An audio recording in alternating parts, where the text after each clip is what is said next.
क्या आपने कभी सोचा है कि जो पैसा आप कमाते हैं वह इतनी जल्दी क्यों गायब हो जाता है?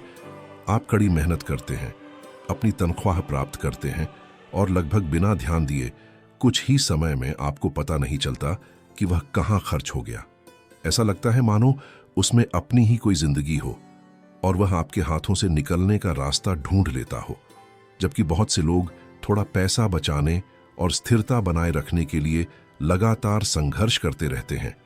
वहीं कुछ परिवार ऐसे दिखाई देते हैं जो बिल्कुल अलग तर्क के तहत जीते हैं, जहां समृद्धि केवल आती ही नहीं बल्कि समय के साथ बनी रहती है और बढ़ती भी है, मानो उनकी अर्थव्यवस्था किसी अदृश्य कुंजी से सुरक्षित हो।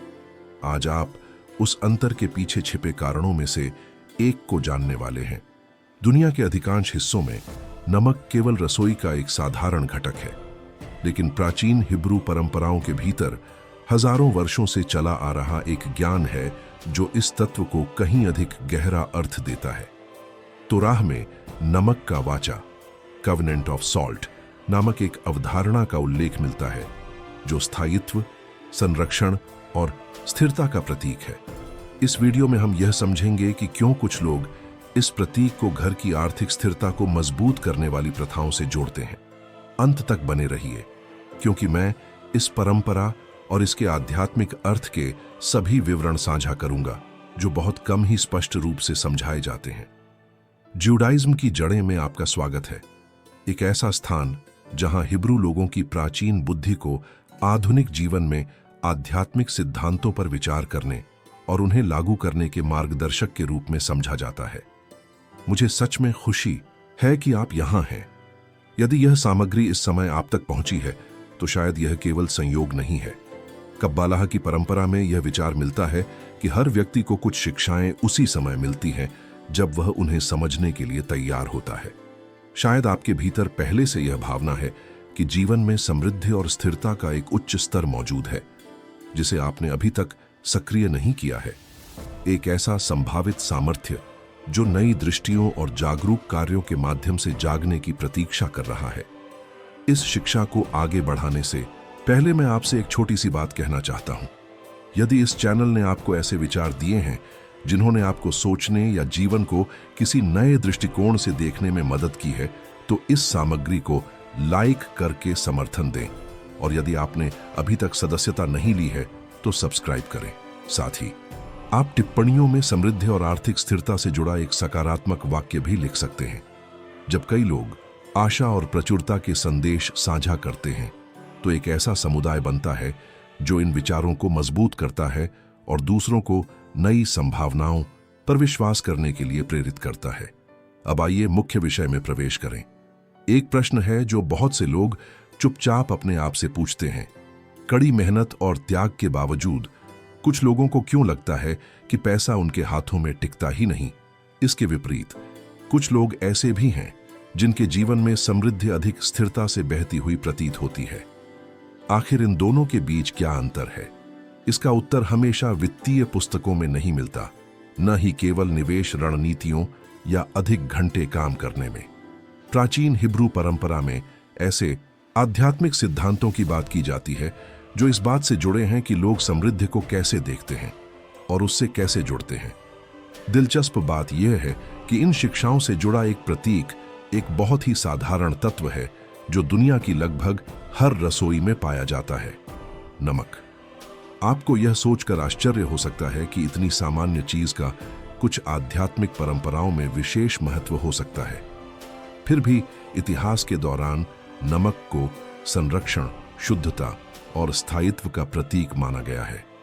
हिब्रू ज्ञान के कई विद्वानों के अनुसार इन प्रतीकों को समझना एक गहरी अवधारणा को समझने में मदद करता है।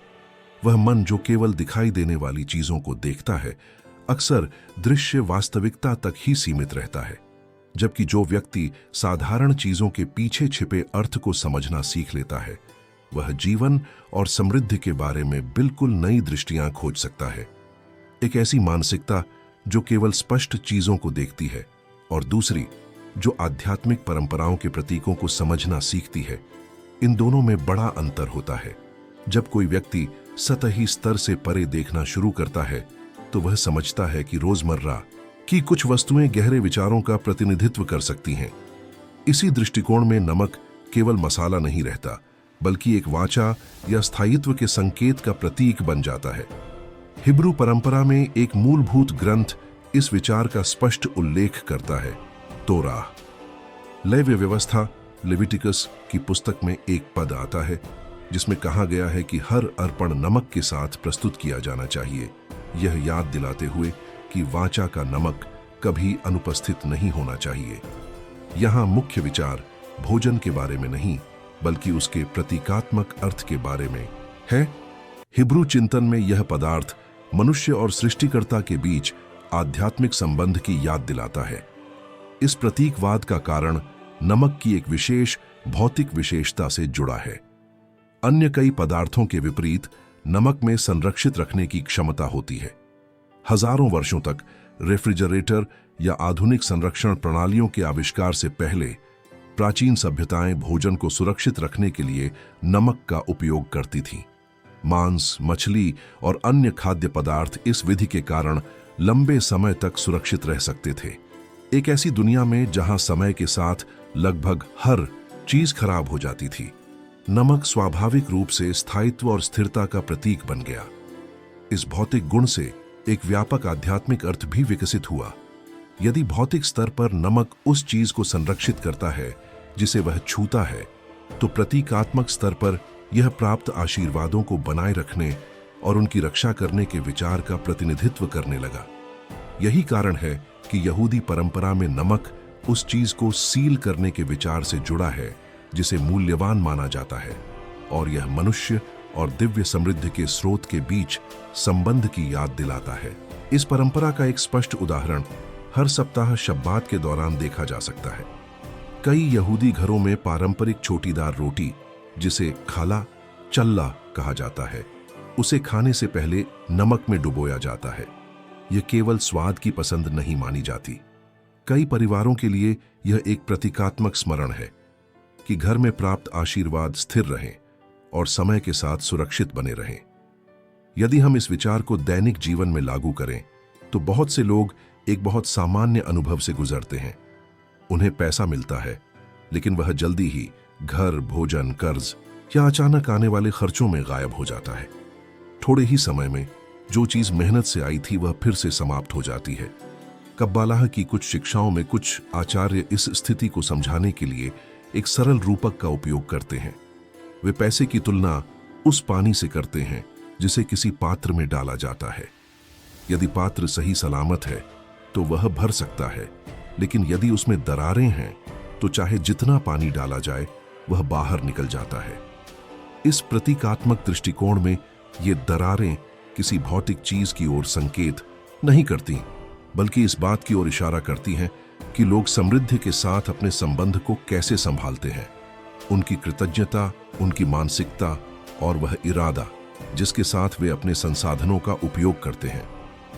यह शिक्षा हमें याद दिलाती है कि आर्थिक स्थिरता केवल इस पर निर्भर नहीं करती कि हम कितना कमाते हैं, बल्कि इस पर भी कि जो हमारे पास आता है उसे हम कैसे सुरक्षित रखते हैं, व्यवस्थित करते हैं और उसका मूल्य कैसे समझते हैं।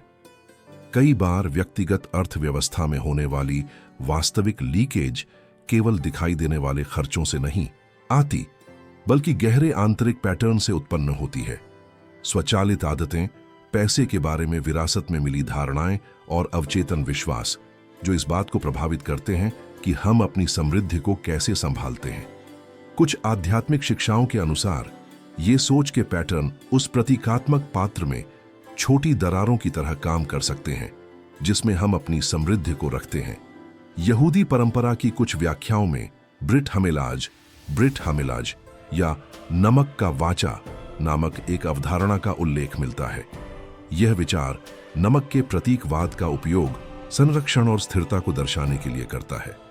प्रतीकात्मक रूप से यह सिखाया जाता है कि जैसे नमक भौतिक स्तर पर भोजन को सुरक्षित रखता है, उसी तरह यह घर में समृद्धि को बनाए रखने और उसकी रक्षा करने की मंशा का भी प्रतीक हो सकता है।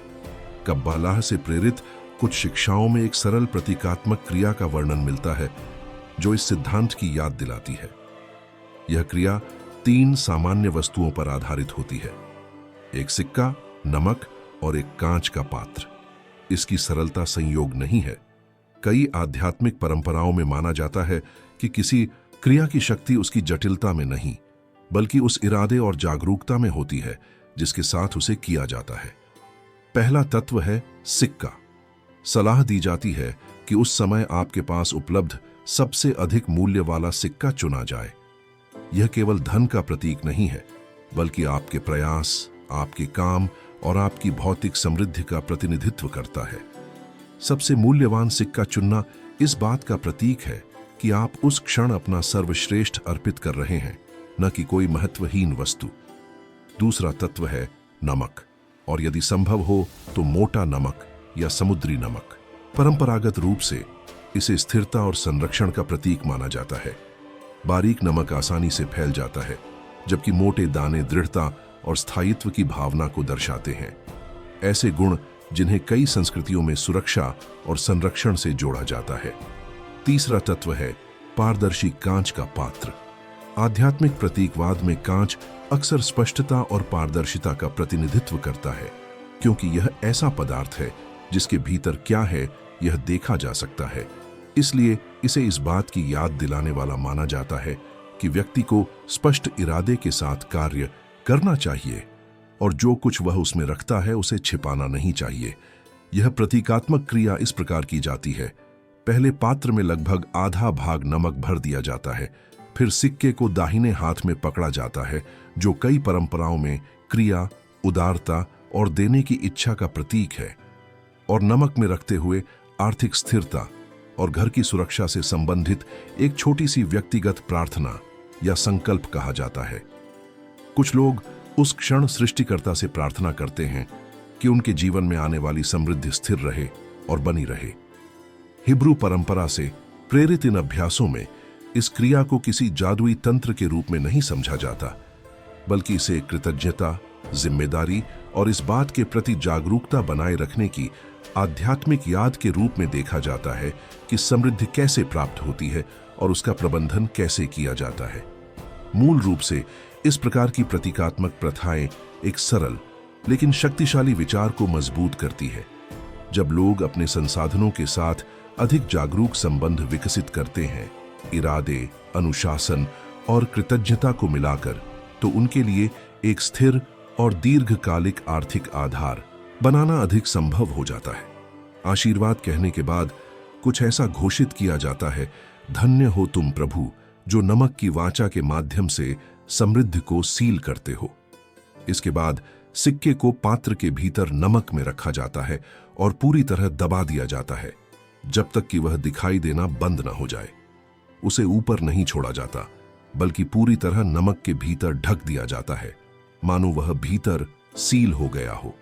जब यह तैयार हो जाए तो नमक और सिक्के वाला कांच का पात्र घर के एक विशेष स्थान पर रखा जाता है, और पारंपरिक व्याख्या में इस विवरण को बहुत महत्वपूर्ण माना जाता है। पात्र को रसोई में किसी ऊंचे स्थान पर रखा जाना चाहिए। हिब्रू परंपरा की कई व्याख्याओं के अनुसार रसोई घर का जीवंत केंद्र होती है, वह स्थान जहां साधारण सामग्री भोजन में बदलती है और जहां दैनिक श्रम परिवार के पोषण में परिवर्तित होता है। यह वह जगह है जहां मानव प्रयास और दिव्य आशीर्वाद मिलते हैं। लोग सामग्री और श्रम देते हैं, जबकि भोजन का जीवन और ऊर्जा सृष्टिकर्ता से आती है। इसे ऊंचाई पर रखने का भी कब्बालाह की कुछ व्याख्याओं में प्रतीकात्मक अर्थ है। इस आध्यात्मिक भाषा में जो ऊपर उठाया जाता है वह उच्चतर उद्देश्य की ओर निर्देशित इरादे का प्रतीक होता है। पात्र को ऊंचाई पर रखना इस बात का संकेत है कि घर की अर्थव्यवस्था को सृष्टिकर्ता के सामने एक जागरूक और स्पष्ट इरादे के साथ प्रस्तुत किया जा रहा है। यह पात्र लगभग 30 दिनों तक वहीं रखा रहता है। उस समय के दौरान यह अभ्यास एक निरंतर स्मरण के रूप में काम करता है। हर बार जब कोई व्यक्ति रसोई में प्रवेश करता है या भोजन तैयार करता है, तो यह पात्र एक स्पष्ट इरादे का प्रतीक बन जाता है कि घर की अर्थव्यवस्था सुरक्षित, व्यवस्थित और कृतज्ञता तथा जिम्मेदारी की भावना के साथ संचालित हो। इस अवधि के अंत में इस प्रतीकात्मक क्रिया का समापन किया जाता है। सिक्के को पात्र से निकाला जाता है, साफ किया जाता है और उससे आमतौर पर भोजन से संबंधित कोई चीज खरीदी जाती है। कब्बालाह से प्रेरित कुछ शिक्षाओं में एक सिद्धांत का उल्लेख मिलता है जिसे जिकुक हदीनिम कहा जाता है, जो सकारात्मक कार्यों के माध्यम से ऊर्जा को परिवर्तित या कोमल बनाने की अवधारणा को दर्शाता है। जब उस सिक्के को भोजन पर खर्च किया जाता है तो समृद्धि का यह प्रतीक फिर से परिवार के दैनिक जीवन के चक्र में शामिल हो जाता है। पात्र में बचा हुआ नमक भी प्रतीकात्मक रूप से उपयोग किया जा सकता है। कुछ लोग इसे घर के प्रवेश द्वार के पास छिड़कते हैं। कई परंपराओं में दरवाजे की दहलीज उस सीमा का प्रतीक होती है जो बाहरी दुनिया और घर के सुरक्षित स्थान के बीच होती है। वहां नमक रखना इस इच्छा का प्रतीक माना जाता है कि जो कुछ भी घर में प्रवेश करे वह सुख समृद्धि के साथ आए, जबकि नकारात्मकता बाहर ही रहे। यह क्रिया अक्सर हिब्रू महीने निसान से भी जुड़ी मानी जाती है, जो आधुनिक कैलेंडर में लगभग अप्रैल के समय आता है। यहूदी परंपरा में निसान उस समय से जुड़ा है जब इज़राइल के लोगों की मुक्ति की कहानी निर्गमन एक्सोडस में वर्णित है। तलमूड के विद्वान सिखाते हैं कि यह महीना नवीनीकरण और परिवर्तन शुरू करने के अवसरों का प्रतीक है। इसके अतिरिक्त मिस्र के लिए प्रयुक्त हिब्रू शब्द मित्ज़राइम को अक्सर प्रतीकात्मक रूप से सीमितता या संकीर्णता की अवस्था के रूप में समझा जाता है। इसके ऐतिहासिक अर्थ से आगे बढ़कर इसे उन मानसिकताओं के रूपक के रूप में भी देखा जाता है जो लोगों को यह विश्वास दिलाती हैं कि उनकी संभावनाएं सीमित हैं।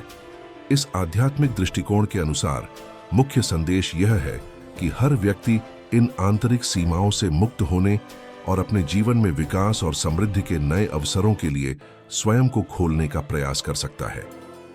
मित्ज़राइम से वास्तविक मुक्ति, जिसे यहाँ सीमाओं की अवस्था के प्रतीक के रूप में समझा गया है, तभी शुरू होती है जब कोई व्यक्ति भीतर से यह निर्णय लेता है कि वह अब उन प्रतिबंधों के अधीन जीवन नहीं जिएगा।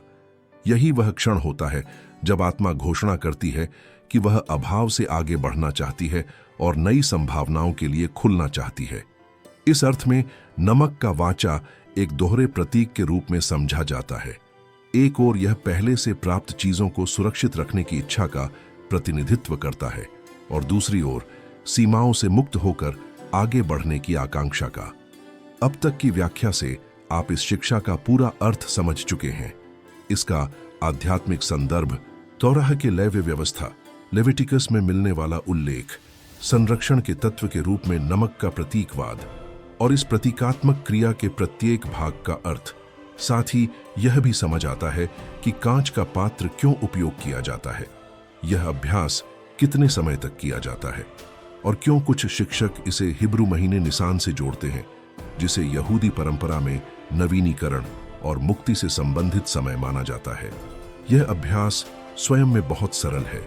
नमक, एक सिक्का और एक कांच का पात्र, ये सभी सामान्य वस्तुएं हैं और इनके साथ एक जागरूक इरादा।